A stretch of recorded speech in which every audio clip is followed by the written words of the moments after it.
Assalamualaikum warahmatullahi wabarakatuh. Perkenalkan, nama saya Novia Ningsih, NPM 719212829. Di sini saya akan membahas terkait tugas dan syarat kewirakoperasian.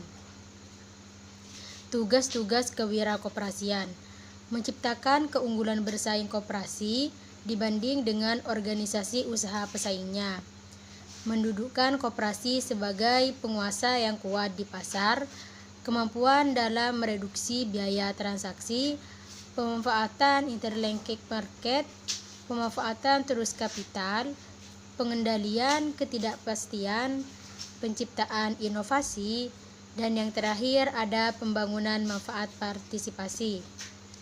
Prasyarat keberhasilan kewirakoperasian. Menurut tokoh koperasi Ibnu Sujono, untuk memahami apa yang disebut kemampuan koperasi, kita perlu menggunakan tolak ukur keberhasilan koperasi secara mikro. Keberhasilan koperasi dapat didekati dari dua sudut, yaitu sudut perusahaan dan juga sudut efek koperasi. Pendekatan dari sudut perusahaan. Pendekatan dari sudut perusahaan ada 4. Yang pertama ada peningkatan anggota perorangan, yang kedua peningkatan modal, yang ketiga peningkatan volume usaha, dan yang terakhir peningkatan pelayanan kepada anggota dan masyarakat.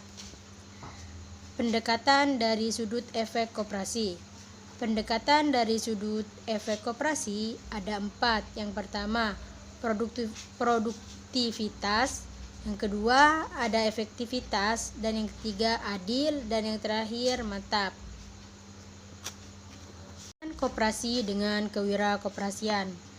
Pengertian kewirakoperasian.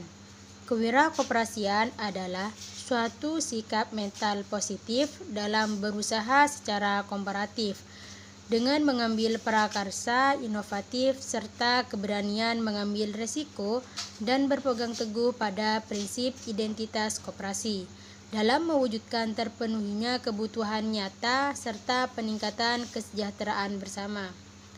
Fungsi kewirakoperasian. Fungsi kewirakoperasian adalah sebagai berikut. Yang pertama, kewirakoperasian rutin diarahkan pada kegiatan rutin organisasi usaha (koperasi) seperti produksi, pemasaran, personalia, keuangan, administrasi, dan lain-lain. Yang kedua ada kewirakoperasian arbitrase.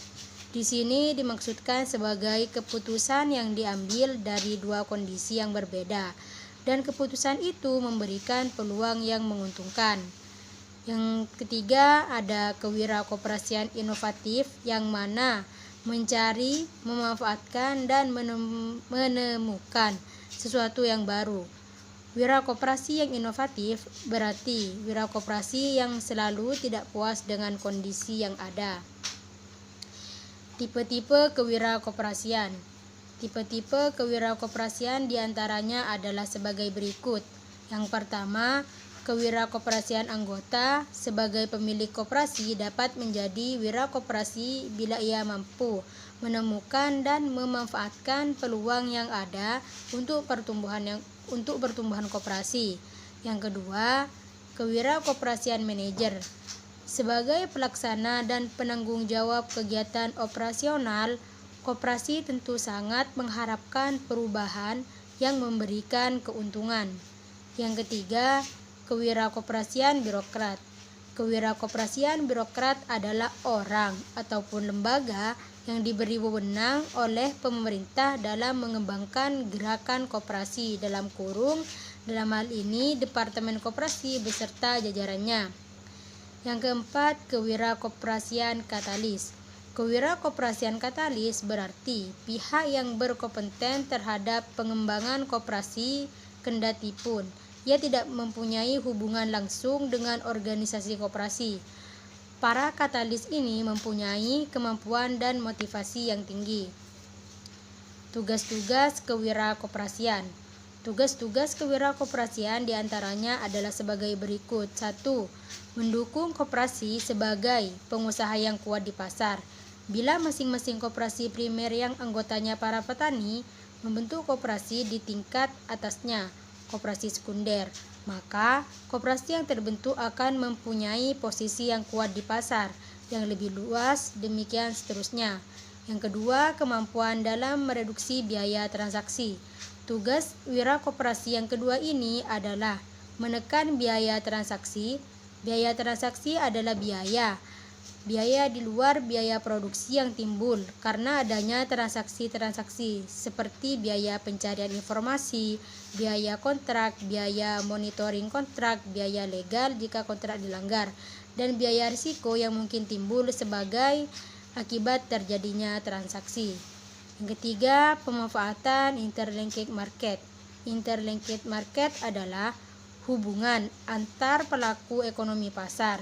Tugas wirakoperasi dalam hal ini menciptakan kerjasama yang saling menguntungkan di antara pelaku dalam interlinked market tersebut. Yang keempat, pemanfaatan terus kapital. Tugas wirakoperasi dalam hal ini adalah mengelola modal tersebut secara efisien dan meningkatkan peranan anggota dalam meningkatkan partisipasi intensif dalam pemanfaatan jasa pelayanan koperasi dan partisipasi kontributif dalam pembentukan pemodalan yang baru. Prasyarat keberhasilan kewirakoperasian. Koperasi sebagai unit usaha yang bergerak di bidang ekonomi dan sosial pada dasarnya mempunyai tujuan yang sama, yaitu membantu meningkatkan pertumbuhan ekonomi yang merupakan sasaran utama pertumbuhan ekonomi. Perubahan yang meningkatkan produktivitas hanya dapat dilakukan melalui dua jalan, yaitu yang pertama melalui kegiatan inovatif yang mana penciptaan bangunan baru dan penerapannya. Yang kedua yaitu melalui kegiatan peningkatan kegiatan kerja, berprestasi lebih banyak dalam satuan waktu kerja tetap atau waktu kerja yang diperpanjang. Masing-masing kemungkinan itu merupakan syarat yang memadai dan perlu bagi pertumbuhan ekonomi.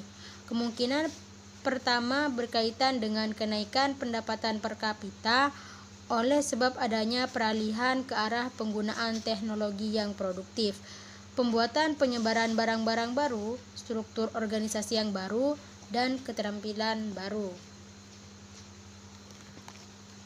Tipe inovasi alas komputer tentang kegiatan kerja yang meliputi pembuatan dan pemapanan produk-produk baru atau mutu produk yang baru, pembangunan metode produksi baru, menciptakan tata laksana produksi baru di bidang industri, pembuatan prasarana baru, dan yang terakhir pencarian sumber pembelian baru. Hakikat dan fungsi wirausaha. Melihat dan menetapkan kemungkinan-kemungkinan baru dalam bidang ekonomi. Fungsi ini disebut fungsi inovatif.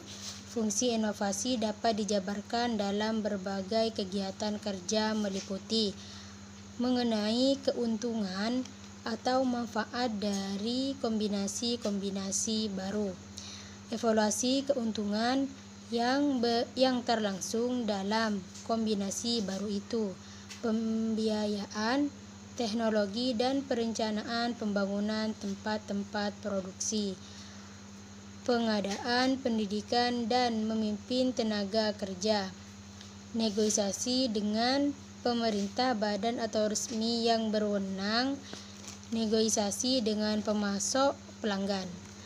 Dalam melaksanakan fungsi-fungsi tersebut, seorang wirausaha koperasi dihadapi pada kendala sebagai berikut. Kemungkinan bertindak inovatif tidak selalu merupakan kemungkinan yang diizinkan menurut hukum. Jadi, inovator tidak mempunyai hak untuk menerapkan tindakan inovatif. Dalam melaksanakan fungsi-fungsi tersebut, seorang wirausaha koperasi dihadapi pada kendala sebagai berikut. Kemungkinan bertindak inovatif tidak selalu merupakan kemungkinan yang diizinkan menurut hukum. Jadi, inovator tidak mempunyai hak untuk menerapkan tindakan inovatif. Kemungkinan inovatif yang diperoleh harus ditemukan dan dilaksanakan penerapannya. Untuk itu, diperbolehkan kemampuan baik personal maupun organisatoris. kalaupun kemungkinan inovatif tertentu tidak terlarang dan masih dalam rangka kesanggupan seorang atau kelompok, maka perseorangan atau kelompok perlu memiliki motivasi untuk menerapkan inovasi itu. 3 faktor penentu keberhasilan inovasi seorang wirausaha. Yang pertama, hak bertindak merupakan kemungkinan dalam kelompok-kelompok yang tidak terlarang yang meliputi berbagai pembatas normatif terhadap tindakan di samping peraturan-peraturan hukum abstrak yang dimodifikasikan. Juga nilai-nilai sosial budaya, etika, agama, ketentuan-ketentuan konkret, dan peraturan-peraturan pihak pengembangan kekuasaan politik. Yang kedua ada kemampuan. Kecenderungan individu atau organisasi untuk meningkatkan kemampuannya sangat tergantung dari rangsangan ekonomis dan harapan untuk dapat menerapkan peningkatan kemampuannya dalam tindakan-tindakan inovatif yang nyata. Motivasi untuk berprestasi. Motivasi menyebabkan suatu peristiwa mempunyai nilai baik, nilai positif maupun negatif. Segala aspek yang ada kaitannya dengan motivasi dalam situasi yang dialami akan mengandung kadar tuntunan. Diklat upgrading wanita koperasi. Kesadaran berkoperasi di kalangan wanita terus tumbuh. Melihat kondisi ini, di Kopinwil Bali memandang perlunya penajaman pengetahuan dan pemahaman mengenai perkoperasian di kalangan koperasi wanita atau para wanita anggota koperasi. Mungkin hanya itu dari saya, kurang lebihnya mohon maaf. Assalamualaikum warahmatullahi wabarakatuh.